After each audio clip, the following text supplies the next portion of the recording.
நான் இன்னைக்கு டின் ஃபிஷ் கறி தான் செய்த காட்ட போறேன். இப்போ வந்து சட்டி வந்து சூடாக இருக்கு. நான் வந்து இதில் வந்து 2 மேசக்கரண்டி 2 இல்லாட்டி 3 மேசக்கரண்டி வந்து தேங்காய் எண்ணெய் வந்து அந்த தேங்காய் எண்ணெயிலே சன்ஃப்ளவர் ஆயில் வந்து சூரியகாந்தி எண்ணெய் சன்ஃப்ளவர் ஆயில் வந்து தான் சேர்க்கிறேன். இப்போ வந்து எண்ணெய் சூடாகிட்டு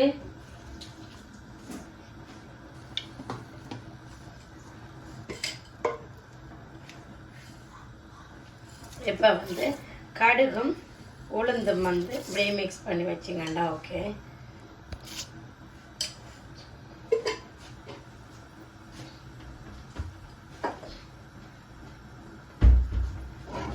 ஆகலும் சரியான கொதிச்ச எண்ணெயில் போட்டிங்கன்னு சொன்னால் டக்குண்டு அந்த கடுகு உளுந்தெல்லாம் டக்குண்டு கரைக்கிறேன்.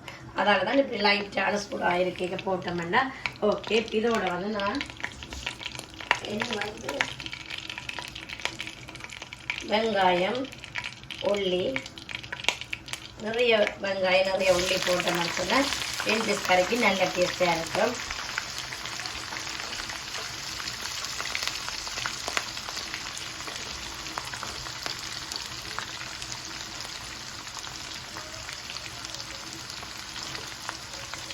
இப்போ நல்லா கொஞ்சம் வதங்கி வரட்டும் ஓகே.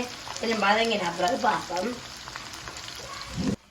இப்போ வந்து நல்லா வெங்காயம் வதங்கி வந்துட்டு இதோட வந்து நான் பெருஞ்சீரகம் வெந்தயம் மிளகு கருவா வந்து கொஞ்சம் சேர்க்கிறேன். அது வந்து கருவா வந்து உங்களுக்கு விருப்பம் இல்லையாண்டா அதை வந்து நீங்கள் ஸ்கிப் பண்ணி விடலாம். அதோட பச்சை மிளகாய் கருவேப்பிலை ரம்பையில் வந்து சேர்க்கிறேன்.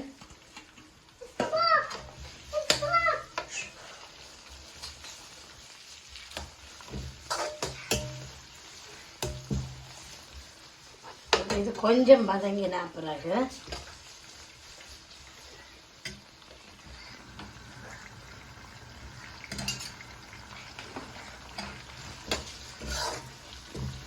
இது கொஞ்சம் வதங்கின பிறகு இப்போ இதோட வந்து நான் தக்காளி பழம் வந்து சேர்க்க போகிறேன்.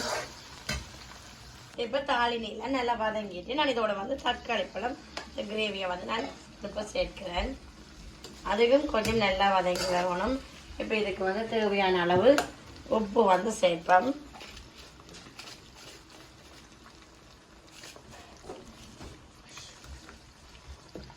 இதுவும் கொஞ்சம் நல்லா வதங்கி வரணும் தக்காளி பழமும்.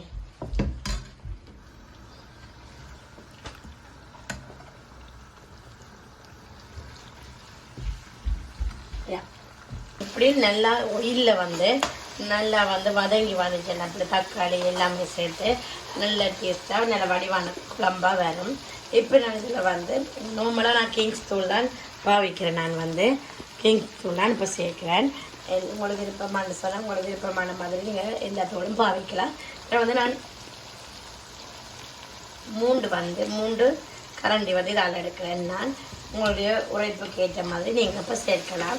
அதையும் இந்த தூளையும் வந்து இப்படி கொஞ்சம் எண்ணெயில் வந்து நீங்கள் வறுத்து எடுத்தீங்கன்னு சொன்னால் இந்த தூளில் இருக்கிற பச்சை வாடை இல்லாமல் போய் குழம்பு வந்து நல்ல வடிவான கலராகவும் இருக்கும். நல்ல டேஸ்டாகவும் வந்து வேறு நீங்கள் இப்படி ட்ரை பண்ணி பார்த்தீங்கன்னா தெரியும். இப்போ கொஞ்சம் நல்லா வதங்கின பிறகு நான் இதுக்குள்ள கொஞ்சம் புளி சேர்க்க போகிறேன்.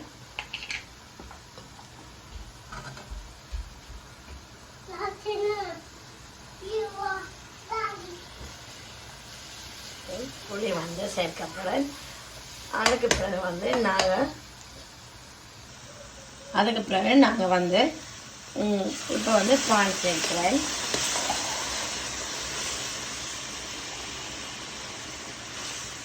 நான் 2 மேற்குமே முதல் பாலும் அந்த தண்ணி பாலும் வந்து ஒன்றா சேர்த்தேன். இப்போ வந்து கொஞ்சம் தண்ணி நோம்பலாக வந்து கொஞ்சம் சுடு தண்ணியை வந்து சேர்த்தேன். இப்போ இதுக்குள்ள வந்து நாங்கள் மீனை வந்து சேர்க்க போகிறோம். டின் ஃபிஷ்ஷை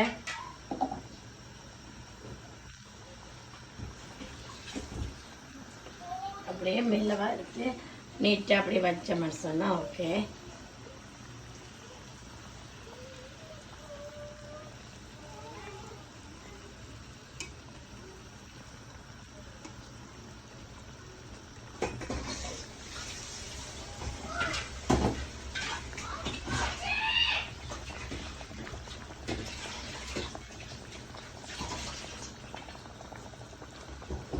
இப்படியே மூடி போட்டு நான் கொஞ்ச நேரம் மூடி விட்டோம்னா ஓகே.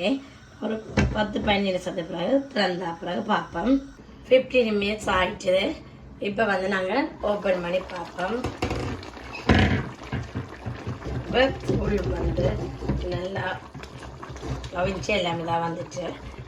எண்ணெய் வந்து இப்போ நாங்கள் உப்பு புளியோருக்கா நாங்கள் மேலால் மெல்லவா கரண்டி வச்சோம்னா ஓகே. மீன் ஒன்றும் கரையாமல் அப்படியே இருக்குது. நீங்கள் பார்த்தீங்கன்னா தெரியும்.